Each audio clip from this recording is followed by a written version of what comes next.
NCAA football is one of the most popular sporting leagues to follow in the world and also one of the most popular betting markets in the world. But you might be a fan of the NCAA but not really know how to bet on it. Well, in today's video, I'm going to teach you exactly how you can bet on NCAA football and provide some tips and tricks to be that little bit more profitable. Point spreads. Point spreads are easily the most popular way to bet on NCAA football. The idea behind a point spread is that it eliminates the favorite and the underdog in a matchup and essentially balances out the playing field when you're betting on either of the teams. The reason for this is because in point spread bets, the perceived favorite in the matchup must win the game by a certain amount of points, and the perceived underdog in the matchup must lose the game by a certain amount of points or less, or outright win the match. To give you an example to better understand, let's use Alabama and Texas A&M in a game where Alabama is favored to win. On the point spread, Alabama could have a -7 line set and Texas A&M could have a +7 line set. Both of these wagers would have -110 odds, meaning you would risk $110 to win $100 or the equivalent of that. So for Alabama to win against the spread, also known as covering the spread, they would have to win the game by 8 or more points because they have the -7 spread. For Texas A&M, they could lose the game by 6 points or less, tie the game, or just outright win the game in order to win against the spread or again, cover the spread. If Alabama were to win this game by exactly 7 points, this is what we would call a push, and all of the original stakes of everyone's wagers would be refunded. Moneyline. Moneyline betting is much easier to understand than point spreads, where there's margin of victory that takes into account.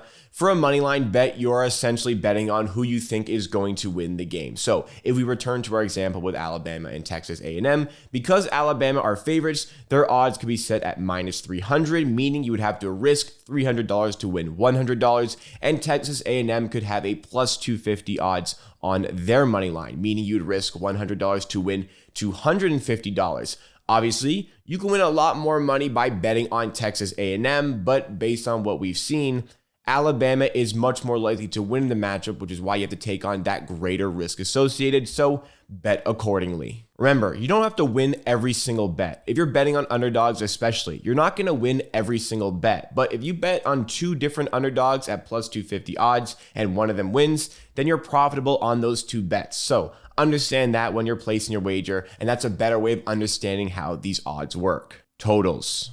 This is also known as an over-under bet, where you are placing a wager on the total combined amount of points between the 2 teams in the specific matchup. For this specific type of wager, the winning team and losing team has absolutely no bearing on the result of whether you win or lose your bet. It is only based on the amount of points in the match. The total for our Alabama and Texas A&M example could be set at 48 points. So when placing a wager on totals, you're betting on if the total combined amount of points will be over that amount or under that amount. If the 2 teams combine for exactly 48 points, this would be another example of a push and your wager would be refunded. Futures. This is a bet that will allow you to place a wager on something that will occur in the future. A popular way to make a futures bet is betting on who will win the national championship. You can do this before the season starts. You can do this in the middle of the season. You can do this right before the playoffs start. There are a variety of ways you can bet on futures, but it goes just beyond the national championship. You can bet on who's going to win the Heisman, and also you can even bet on things like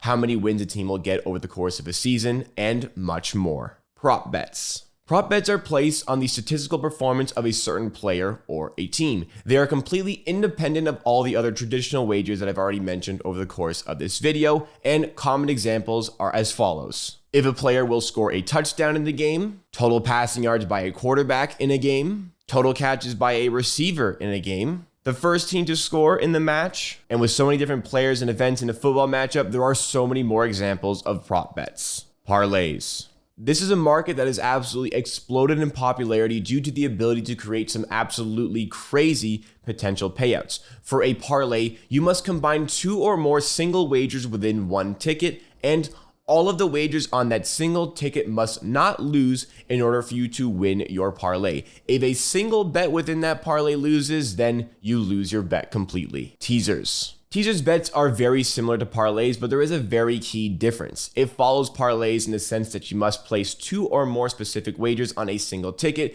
and all of these wagers must not lose in order to win your bet. But in this scenario, the betting lines switch in favor of the sports bettor. So if we had our Alabama versus Texas A&M example, we could see that the spread is set at -7 for Alabama, but we could tease this the other way and give Alabama a -1 spread instead. So obviously, it is much more favorable for Alabama to cover this spread and you're more likely to win, but obviously the odds associated with this will be much lower than a traditional bet on the spread or a parlay. The same sort of teaser can be used for over and under bets, but again, at significantly lower odds. Tips and strategies. Like any betting market, it's always going to be extremely difficult to profit, but using these tips and strategies will increase your likelihood of success over the long run. Number 1 is price shopping. Every good sports bettor has at least 5, 6, or 7 different sportsbooks that they use and rotate through. You should not have a favorite sportsbook because your favorite sportsbook should be whichever one is giving you the best price for your specific wagers. So we go to our Texas A&M example on the money line where they had odds of +250. That might be the best price in the market, but another sportsbook may have had them at +220, which is $30 less in winnings on a $100 wager. You should be shopping across all of these different sportsbooks every single time you're making a bet in order to maximize profit. This is something that the Betstamp app can help you with. It automatically shops through all of these different sportsbooks to let you know where the best value is available. You do this every time, you'll see your profits increase in the long run, no doubt. Tracking your wagers. Tracking your bets is an overlooked part of sports betting, but it is absolutely essential to profiting in the long run. You have to have an understanding of what type of bets are working for you, whether it's smaller bets or bigger bets, what style of betting, whether it be parlays, moneyline, player props, etc., what betting market is working for you the best. All of these things are part of being a good sports bettor and understanding how you are making your money and how you are losing your money. This is another service completely offered for free by the Betstamp app, along with the line shopping tools that we already have. Bankroll management. It is extremely important to set a specific amount for your bankroll and not to go over that. It's also very important not to deviate very far away from your average bet size. Stick to a limit and play within it. You can also check out this video right here to learn even more about bankroll management. Injuries. If a betting market seems too good to be true, sometimes it is. Make sure you're checking on the roster before placing a wager so you know which players are active and which players are not going to be available for a specific game.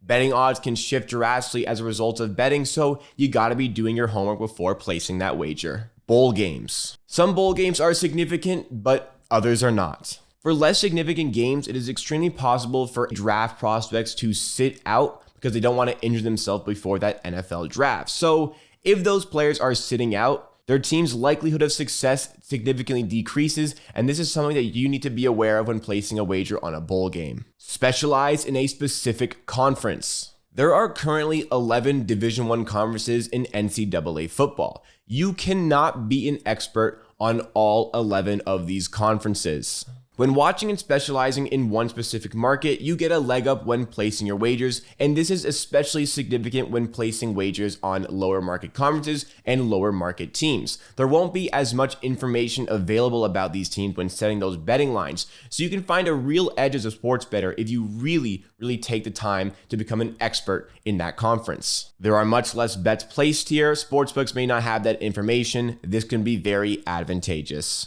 We hope you learned a few things along the way if you're trying to get into the NCAA football betting landscape, and I hope that these tips and tricks really help you along the way in becoming a profitable sports bettor. Another way to increase your possible success is downloading the Betstamp app to use the line shopping tools as well as the tracking tools completely for free. You can analyze your wagers to see what's working for you and become a better sports bettor. Be sure to drop a like on this video if you found it at all informative, and make sure you're subscribed for more betting tips no matter what level of a sports bettor you are, whether that be an intermediate, beginner, or expert bettor.